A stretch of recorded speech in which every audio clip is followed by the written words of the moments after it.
In the bustling city of Enugu, where cars honk like restless drums and the streets never sleep, there lived a young man named Obinna Madu. Obinna was a successful businessman. He owned several boutiques, drove the latest SUV, and lived in a fine duplex at Independence Layout. To many, he was living the dream.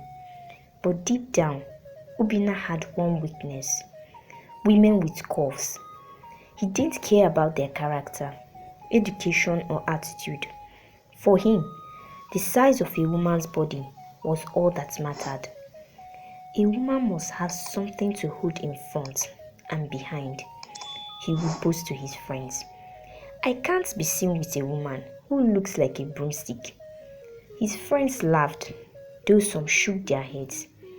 His mother, Mama Neka, who still lived in the village, often warned him over the phone. My son, you are chasing shadows.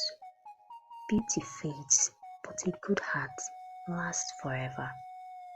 But Obinna never listened. He thought his mother was simply old-fashioned. One weekend, at a city lounge, Obinna met Amara, a lady whose beauty could silence a crowd. She had everything he ever wanted: flawless skin, a voice like honey, and curves that made heads turn wherever she went. Obinna was smitten. He showered her with money, bought her designer bags, and even gave her one of his cars. Within months, he proposed, and they had a grand wedding that filled social media with pictures and praise.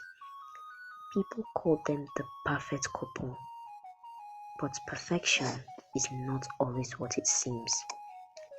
After marriage, Amara changed. She stopped cooking, stopped cleaning, and stopped showing affection. Every day, she went out with friends, drinking and partying till midnight. When Obinna came home tired from work, she would hiss, "Don't stress me, please. Go and buy food if you're hungry." Sometimes she would even shout at him in public, "Do you think I married you to suffer? Better credit my account. I have things to buy." Obinna's friends started avoiding him. His business began to crumble. Amara spent his money carelessly, buying wigs, expensive drinks, and clothes she never wore twice. Mama Neka came from the village and begged her son, "Obinna, open your eyes. This woman is draining your soul." But Obinna was too ashamed to admit it. He had ignored everyone's warnings, and now he was trapped. One morning, Amara packed her things. She didn't even hide it. "I can't stay in this boring house anymore," she said coldly. "You're broke, and I don't do broke men." She walked out and never looked back. Within weeks, she was seen with another rich man in town. Bina fell into depression. His business went bankrupt. His cars were sold, and he moved into a small rented apartment. That was when he realized the truth. He had married a body, not a heart.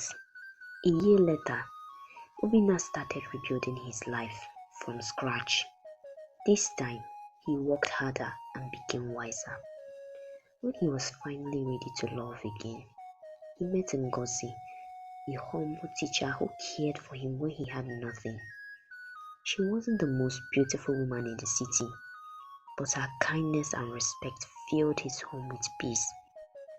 Together, they built a new business and lived happily. And whenever young men gathered to talk about women, Obinna would smile and say, "My brothers, if you marry only for beauty, you will cry in luxury. But if you marry for character, you will smile even in poverty." Remember, true beauty is not in the body that fades, but in the heart that stays. I'd love to hear your thoughts on the story. Share with me in the comments below what you think about Obina. And if you enjoyed this story, be sure to subscribe for more uplifting tales and lessons. Thanks for watching, and I'll see you in the next video. Bye.